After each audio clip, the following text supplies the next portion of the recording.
Hey everyone, you are looking at the crowd leaving Liberty Ignited here at Coca-Cola Park. 3 hour long, 2 hours and 50 minutes long event. And Coca-Cola Park held nothing back. They went all out. I was literally, it was for myself and for Fire City Illusion. 2 4th of July celebrations on July 3rd, 2 cities, 12 hours. It was in Philadelphia, came straight here to Coca-Cola Park for Liberty Ignited. I walked in, and with all the people dressed in colonial costume, and with all the tables with the history and people explaining it, I felt like I was, seriously, I told several people, I'm like, I feel like I'm back at Independence Hall. So the immersion factor here was incredible. It was excellent. They on the field now, right shortly after it started, singing God Bless America, the opening ceremony, Nature decided to give us a quick version of her fireworks, which meant we had a fast rolling thunderstorm move in. After that, thankfully, it only lasted like 15-20 minutes. The festivals resumed.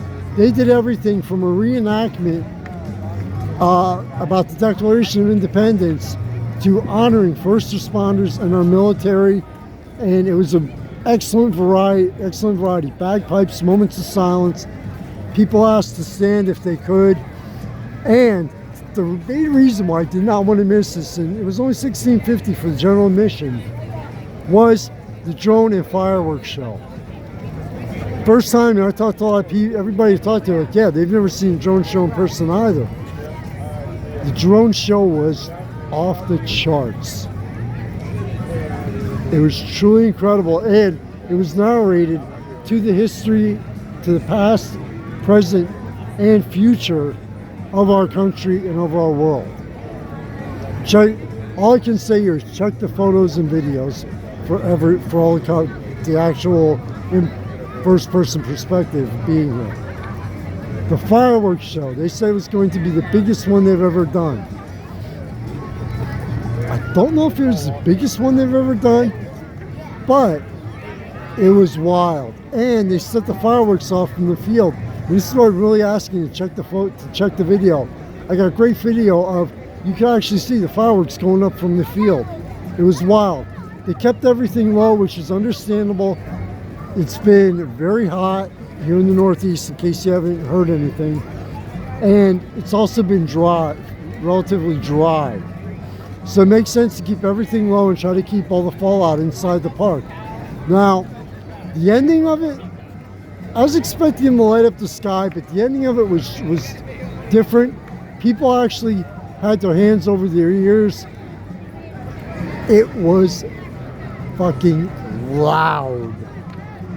I mean, we're talking 70s, 80s rock concerts, full volume, and nothing on this. Yes, I was born in 71.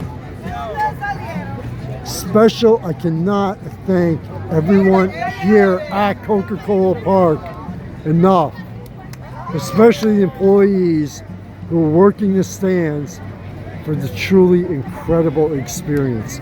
I told people, I'm very serious about this. This was the place to be. Yes, Philadelphia would have been great tonight with the concert and everything, the fireworks. But Coca-Cola Park, between the historical immersion and just everybody coming together,